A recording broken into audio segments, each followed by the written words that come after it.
All right, what is your name and what office are you running for? My name is James Miller and I'm running for councillor in the O'Day Min ward. I even have a campaign song. I love it. I'm running for council in O'Day Min, doo-dah, doo-dah.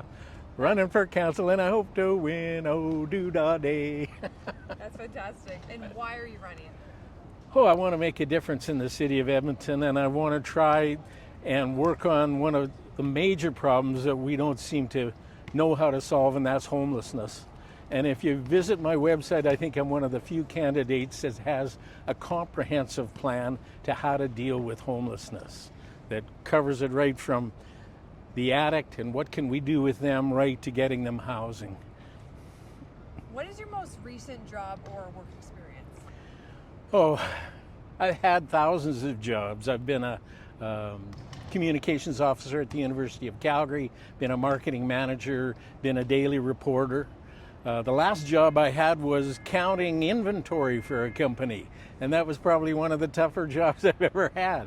So I've worked in camps, I've done a lot of things, so I know about life experience and I know about carrying on and doing the best you can with whatever's in front of you.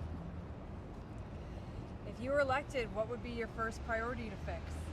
Well, as I mentioned before, homelessness and housing. As a senior, I've been trying to get housing through Civic, the Greater Edmonton Foundation, and Vista. And the waiting times are sometimes years for people, I understand. So that's one of the things I'd want to do first is get a report from these organizations to City Council to see where they stand, what their waiting lists are, and how we can help shorten those waiting lists by more construction. And I also have some views about infill housing. I think that's going a little too far when we put an 8-plex on a 50-foot lot with no provisions for parking or garbage or anything else. So lots of issues, lots of things we can improve and do better. I'll bring up that question because it is one of them to an earlier spot. Where do you stand on infills and what's the path forward? Well, I think we have to listen to people a little bit more about how that's going to affect their community. I think we have to make sure that we have adequate parking for these 8-plexes. The city's trying to say, that they're not going to have vehicles. Well, if you're buying or renting a brand new place in downtown Edmonton, I can almost guarantee you have a car. And you want a place to put it, and your neighbors want a place to put it, let alone visitors and all that sort of stuff. When you go to a regular apartment building, there's visitor parking, there's all kinds of things like that. How will you balance fiscal responsibility? Well, I think we need to look at ways to cut expenses. I got some communication about the fact that we've gone all green with our garbage, and apartment buildings now have to separate their organics and everything else. Well, it's been a disaster.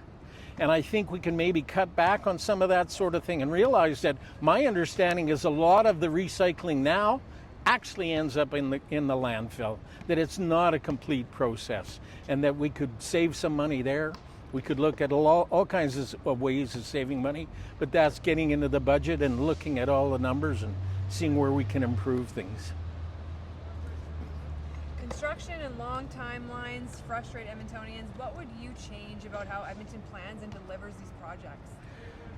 Well, it's something I hear a lot about and you see everywhere, all these construction projects.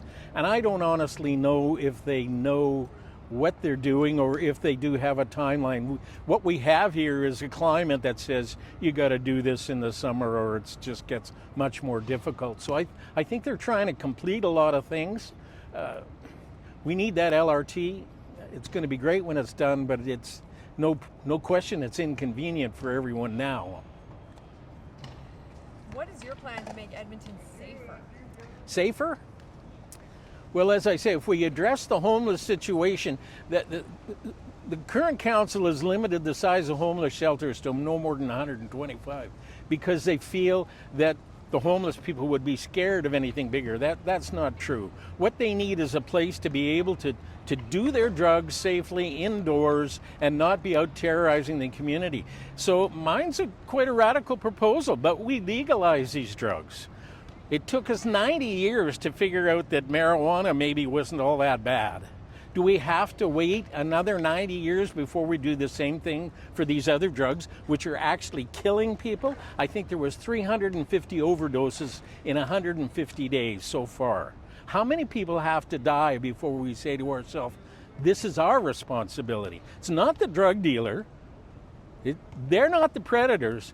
We're kind of we're responsible for these deaths, and we should do something about it by changing our thinking. Where do you stand? Oh, we already got infills in. What do you think about the city's relationship with the province, and how do you think it should be? Well, it seems like a north-south thing where I don't think there's any. They get their representatives in the south, if I understand, the United Party or whatever it is. Sorry, and none of them up here. So we need to find a way to talk to each other and realize we do see things a little bit differently, but we want a better Alberta. And if we can talk reasonably to each other, I think that can happen. What is your vision for Edmonton? Oh, a happy city. You know, we passed bylaws that says you can't smoke drugs in the street. Well, they're homeless. Where else are they supposed to do them? So if we're going to pass these unenforceable laws, let's have a bylaw that says you have to have a sense of humor in Edmonton. Let's have a law that says you have to tell each other a joke a day. Okay. Silly, but you know, happiness comes from within and from the expression of the joy of life, and that's what we need to find again. And if you are elected, what is one thing you want people to remember you accomplished at the end of your term? Oh, solving the homelessness problem. Yeah. We don't have to include this, but did you want to, disclose your experience personally with it? I think it might be important to drive home that you know firsthand, or did you not want to? Well, as you were saying, homelessness can happen to everyone. I talked to someone who said, we're all only a paycheck away from it. I've talked to people that have lost their homes due to gambling. I've talked to people that have been evicted because they had a slum landlord. I made some silly decisions in my life and I've ended up homeless, but I've not lost my spirit. I've not lost my will to live and enjoy life. And I think there's a fellow who's in charge of a great wealth fund in the States who said, you learn from your painful experiences. You can go forward with them and use them to make your life better. So you can learn from anything.